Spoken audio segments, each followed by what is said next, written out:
बोले शंकर भगवान की। ऐसे भोले बाबा बड़े दयालु हैं। आज ध्रुव जी महाराज तपस्या करने लगे। ओम नमो भगवते वासुदेवाय। 3 महीने तक ऐसे तपस्या की। कैसे? त्रात्रांते त्रात्रांते प्राप्ते कपेथ वदरासना आत्मवृत्त्यनुसारेण मासम नित्येर्चयन् हरिं। 3 रात्रि में एक बार कपित फल कैथ खाते, बेल खाते, फिर 1 महीने के बाद बिल्व पत्र खाने लगे। इसके बाद केवल जल पीने लगे, फिर भी प्रसन्न नहीं हुए। फिर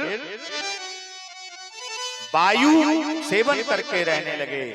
अब तो वायु को भी सेवन करना बंद कर दिया। नारद जी गुरु जी हैं, उनको चिंता हुई। संसार के सबके आसन डगमगाने लगे, लेकिन भगवान नहीं आए। अन्य सब लोग आए। कहते हैं इंद्र आए, बोले पुत्र मांग लो जो मांगना है। ध्रुव जी ने नेत्र नहीं खोले। ब्रह्मा जी आए, मांग लो। शिव जी आए, जो मांगना है मांग लो, लेकिन नहीं आए। नारद जी पहुंच गए भगवान के पास। हे प्रभु, क्या वह स्वभाव पहला सरकार अब नहीं है? दीनों के वास्ते क्या दरकार अब नहीं है? आप भूल गए? आपने भक्तों पर दया की और आज एक छोटा सा बालक आपकी तपस्या कर रहा है। प्रभु, आप देख नहीं रहे? तब भगवान गए, पहुंचे भगवान। जय श्री राधे। भगवान ने जाकर के सिर पे हाथ रखा। पुत्र आंखें खोलो। भगवान का स्पर्श होते ही ध्रुव जी ने नेत्र खोल दिए। बोले मांग लो पुत्र, तुम्हें जो मांगना हो।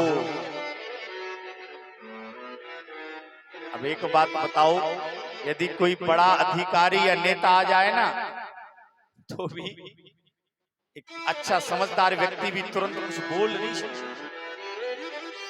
यहां तो संसार का मालिक आया है और वो 5 वर्ष का बालक, जिसने 6 माह से कुछ खाया पिया ना हो, वो कैसे बोलेगा?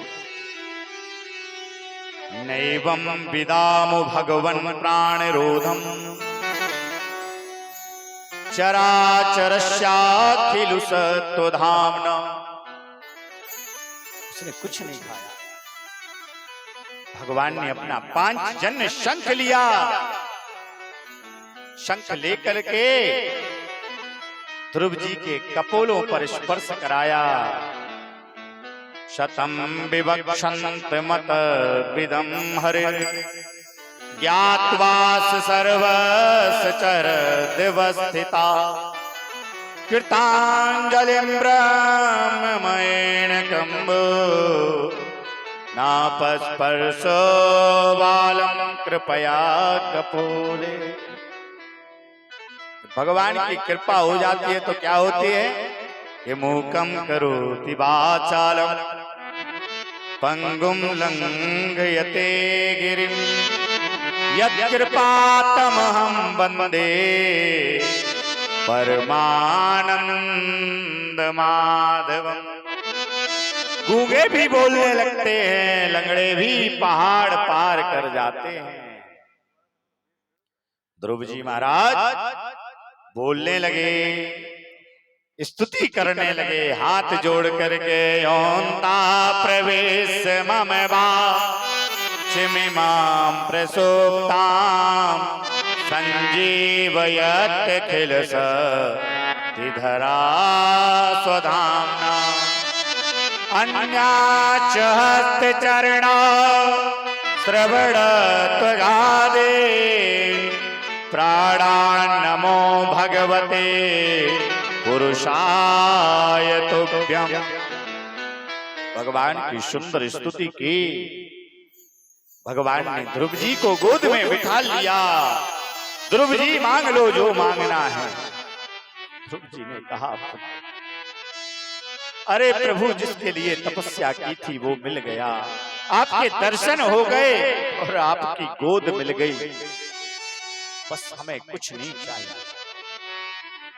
भगवान ने कहा, ध्रुव जी, आपने तपस्या की तो मेरे, लेकिन उसके पीछे उत्तानपाद का राज था, वो आपको हम देते हैं। जाओ राज करो। और एक बात और सुन लो, जब विलासिता पूरी हो जाए, राज सुख भोग लें, तब जाकर के बद्रीनाथ में तपस्या करेंगे और उसके बाद आपको ध्रुव लोक हम देते हैं, आप साथ शरीर इस मृत्यु लोक से जाएंगे। ध्रुव जी महाराज बड़े प्रसन्न हुए।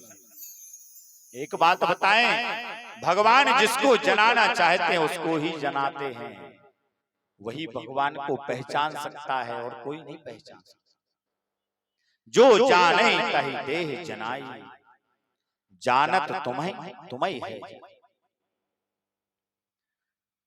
भगवान की कृपा दृष्टि जब तक नहीं होती तब तक कार्य नहीं बनता, उसके लिए बड़ी परीक्षाएं देनी होती।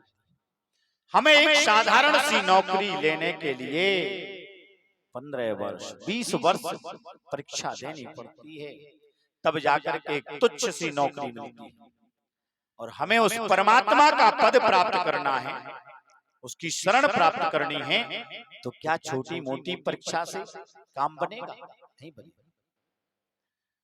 ध्रुव जी महाराज अपने राज में आए, सुंदर राज भोगा। यहाँ कहते हैं बड़ा उत्तानपाद सेना के साथ स्वागत करने आए, राज भोगा, राजपद प्राप्त हुआ। इनके भाई हैं उत्तम।